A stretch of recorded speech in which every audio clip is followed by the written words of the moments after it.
Start para. अंग्रेजी को राष्ट्र भाषाओं की सूची में सम्मिलित करने के लिए जो सुझाव सदन के सामने आया है उसका विरोध हम इसलिए नहीं कर रहे हैं कि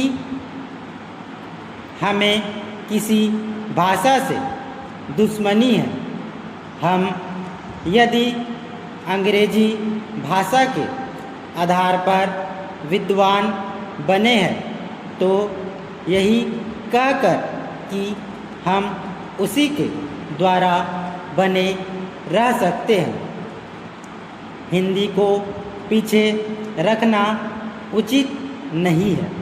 यह भ्रम सारे देश में फैलाया जा रहा है कि हिंदी से हमारी प्रगति नहीं हो सकती है।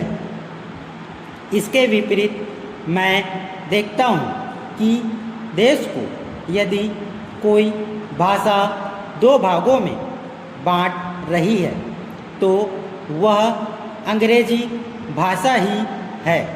जिनको हिंदी नहीं आती वे समझते हैं कि हिंदी पढ़े लिखे लोग उन पर हावी हो जाएंगे। ऐसी मेरी समझ में तो यह बात नहीं आती। जो आदमी विदेशी भाषा का पंडित बन सकता है उसे हिंदी का साधारण ज्ञान प्राप्त करने में कौन सी कठिनाइयाँ आ सकती है। हिंदी तो इतनी सरल भाषा है कि थोड़े से संपर्क से ही आदमी हिंदी जान लेता है और अपने भाव प्रकट कर लेता है। ऐसी अवस्था में यदि हिंदी राष्ट्रभाषा का स्थान ग्रहण करती है तो हमारा अंग्रेजी से संबंध टूटने वाला नहीं है। हर देश की अपनी एक भाषा होती है जिसे लोगों के विचारों का आदान प्रदान होता है और वे अपनी समस्याओं को समझाते हुए उन्हें सुलझाते हुए आगे बढ़ सके। वह भाषा वही हो सकती है जिसको देश से अधिक लोग समझ, बोल और लिख सके। इस देश में केवल हिंदी को ही ऐसा स्थान प्राप्त है। फिर हमें हिंदी को देश की राष्ट्रभाषा बनाने के लिए क्यों आपत्ति है।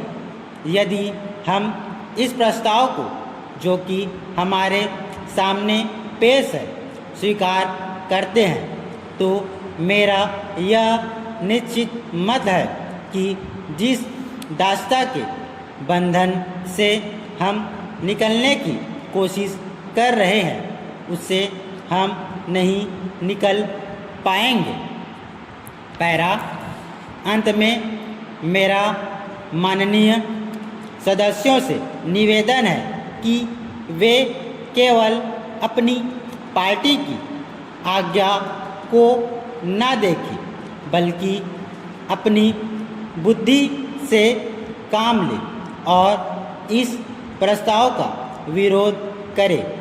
यदि यह प्रस्ताव पास हो जाता है जो कि बाद में कानून बनने वाला है तो वह आज़ादी जो हमने 200 सालों के बाद प्राप्त की है उसके फलने फूलने में बाधा आ सकती है।